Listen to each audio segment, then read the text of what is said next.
السلام علیکم ناظرین، رمضان المبارک کی شان اور امت محمدیہ پر خاص احسان حدیث و سنت کی روشنی میں ملاحظہ فرمائیں۔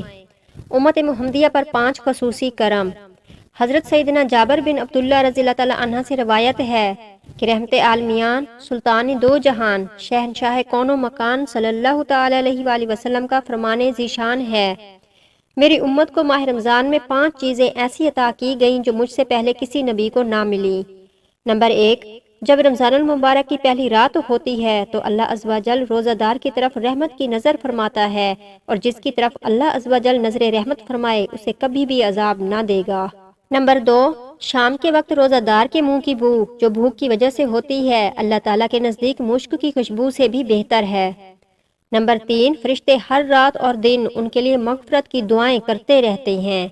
نمبر 4، اللہ تعالیٰ جنت کو حکم فرماتا ہے، میرے نیک بندوں کے لیے مزین یعنی آراستہ ہو جا، ان قریب وہ دنیا کی مشقت سے میرے گھر اور کرم میں راحت پائیں گے۔ نمبر 5، جب ماہ رمضان کی آخری رات آتی ہے تو اللہ عز و جل سب کی مغفرت فرما دیتا ہے۔ قوم میں سے ایک شخص نے کھڑے ہو کر عرض کی، یا رسول اللہ صلی اللہ تعالی علیہ وآلہ وسلم، کیا وہ لیلۃ القدر ہے؟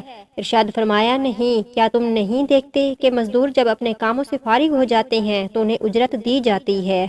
حضرت سیدنا ابو ہریرہ رضی اللہ تعالی عنہ سے مروی ہے، حضور پر نور صلی اللہ تعالی علیہ وآلہ وسلم کا فرمان پرسرور ہے، 5 نمازیں اور جمعہ اگلے جمعے تک اور ماہ رمضان اگلے ماہ رمضان تک گناہوں کا کفارہ ہے جب تک کہ کبیرہ گناہوں سے بچا جائے۔ آقا صلی اللہ تعالی علیہ وآلہ وسلم کا بیان جنت نشان۔ حضرت سیدنا سلمان فارسی رضی اللہ تعالی عنہ فرماتے ہیں، محبوب رحمان سرور ذیشان رحمت عالمیان صلی اللہ تعالی علیہ وآلہ وسلم نے ماہ شعبان کے آخری دن بیان فرمایا، اے لوگو، تمہارے پاس عظمت والا برکت والا مہینہ آیا، وہ مہینہ جس میں ایک رات ایسی بھی ہے جو 1000 مہینوں سے بہتر ہے۔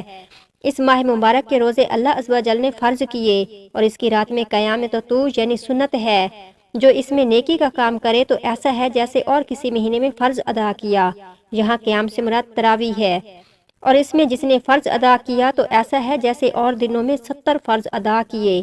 یہ مہینہ صبر کا ہے اور صبر کا ثواب جنت ہے، اور یہ مہینہ مواسات یعنی غم خواری اور بھلائی کا ہے، اور اس مہینے میں مومن کا رزق بڑھایا جاتا ہے۔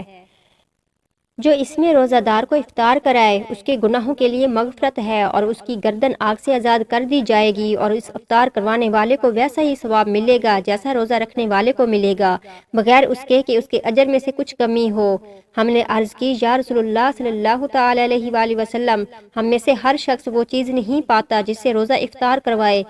آپ صلی اللہ تعالی علیہ وآلہ وسلم نے ارشاد فرمایا، اللہ تعالیٰ یہ ثواب تو اس شخص کو بھی دے گا جو ایک گھونٹ دودھ یا ایک کھجور یا ایک گھونٹ پانی سے روزہ افطار کروائے، اور جس نے روزہ دار کو پیٹ بھر کر کھلایا اس کو اللہ تعالیٰ میرے حوض سے پلائے گا کہ کبھی پیاسا نہ ہوگا یہاں تک کہ جنت میں داخل ہو جائے۔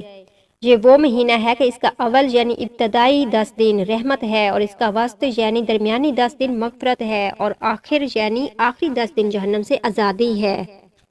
جو اپنے غلام پر اس مہینے میں تخفیف کرے یعنی کام کم لے تو اللہ تعالیٰ اسے بخش دے گا اور جہنم سے آزاد فرما دے گا۔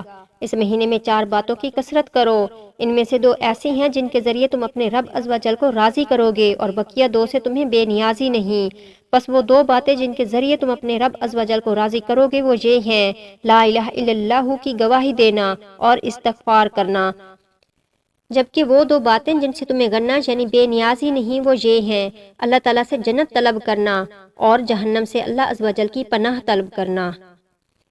ناظرین، ابھی جو حدیث پاک بیان کی گئی اس میں ماہ رمضان المبارک کی رحمتوں، برکتوں اور عظمتوں کا خوب تذکرہ ہے۔ اس ماہ مبارک میں کلمہ شریف زیادہ تعداد میں پڑھ کر اور بار بار استغفار یعنی خوب توبہ کے ذریعے اللہ تعالیٰ کو راضی کرنے کی کوشش کرنی ہے، اور اللہ تعالیٰ سے جنت میں داخلے اور جہنم سے پناہ کی بہت زیادہ التجائیں کرنی ہیں۔ رمضان المبارک کے 4 نام۔ اللہ اکبر عز و جل، ماہ رمضان کا بھی کیا خوب فیضان ہے۔ مفسر شہیر حکیم الامت حضرت مفتی احمد یار خان علیہم رحمت العنان تفسیر نعیمی میں فرماتے ہیں، اس ماہ مبارک کے کل 4 نام ہیں، ماہ رمضان، ماہ صبر، ماہ مواسات اور ماہ وسعت رزق۔ مزید فرماتے ہیں، روزہ صبر ہے جس کی جزا رب عز و جل ہے اور وہ اسی مہینے میں رکھا جاتا ہے، اس لیے اسے ماہ صبر کہتے ہیں۔ مواسات کے معنی ہے بھلائی کرنا، چونکہ اس مہینے میں سارے مسلمانوں سے خاص کر اہل قرابت یعنی رشتہ داروں سے بھلائی کرنا زیادہ ثواب ہے، اس لیے اسے ماہ مواسات کہتے ہیں۔ اس میں رزق کی فراغی یعنی زیادتی بھی ہوتی ہے کہ غریب بھی نعمتیں کھا لیتے ہیں، اسی لیے اس کا نام ماہ وسعت رزق بھی ہے۔ رمضان المبارک کو باقی مہینوں پر فضیلت۔ ہر مہینے میں خاص تاریخوں میں بھی خاص وقت میں عبادت ہوتی ہے، مثلا بقر عید کے چند مخصوص تاریخوں میں حج، محرم کی 10ویں تاریخ افضل، مگر ماہ رمضان میں ہر دن اور ہر وقت عبادت ہوتی ہے۔ روزہ عبادت، افطار کے بعد تراویح کا انتظار عبادت، تراویح پڑھ کر سحری کے انتظار میں سونا عبادت، پھر سحری کھانا بھی عبادت۔ الغرض ہر آن میں اللہ تعالیٰ کی شان نظر آتی ہے۔ رمضان ایک بھٹی ہے، جیسے کہ بھٹی گندے لوہے کو صاف اور صاف لوہے کو مشین کا پرزہ بنا کر قیمتی کر دیتی ہے اور سونے کو زیور بنا کر استعمال کے لائق کر دیتی ہے، ایسے ہی ماہ رمضان گناہ گاروں کو پاک کرتا اور نیک لوگوں کے درجے بڑھاتا ہے۔ رمضان میں نفل کا ثواب فرض کے برابر اور فرض کا ثواب 70 گنا ملتا ہے۔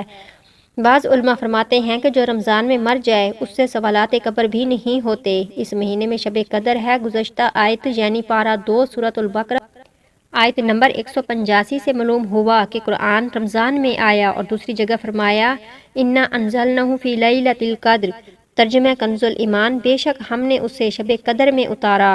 دونوں آیتوں کے ملانے سے معلوم ہوا کہ شب قدر رمضان میں ہی ہے اور وہ غالباً 27ویں شب ہے، کیونکہ لیلۃ القدر میں 9 حروف ہیں اور یہ لفظ سورہ قدر میں 3 بار آیا جس سے 27 حاصل ہوئے، معلوم ہوا کہ وہ 27ویں شب ہے۔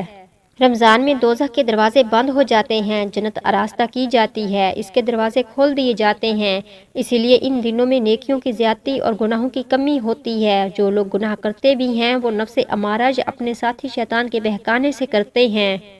رمضان کے کھانے پینے کا حساب نہیں، یعنی سحر و افطار کے کھانے پینے کا۔ قیامت میں رمضان و قرآن روزہ دار کی شفاعت کریں گے کہ رمضان تو کہے گا مولا عز و جل میں نے اسے دن میں کھانے اور پینے سے روکا تھا، اور قرآن عرض کرے گا کہ یا رب عز و جل میں نے اسے رات میں تلاوت و تراویح کے ذریعے سونے سے روکا۔ حضور صلی اللہ تعالی علیہ وآلہ وسلم رمضان المبارک میں ہر قیدی کو چھوڑ دیتے تھے اور ہر سائل کو عطا فرماتے تھے۔ رب عز و جل بھی رمضان میں جہنمیوں کو چھوڑتا ہے، لہٰذا چاہیے کہ رمضان میں نیک کام کیے جائیں اور گناہوں سے بچا جائے۔ قرآن کریم میں صرف رمضان شریف ہی کا نام لیا گیا اور اسی کے فضائل بیان ہوئے، کسی دوسرے مہینے کا نہ صراحتاً نام ہے اور نہ ایسے فضائل۔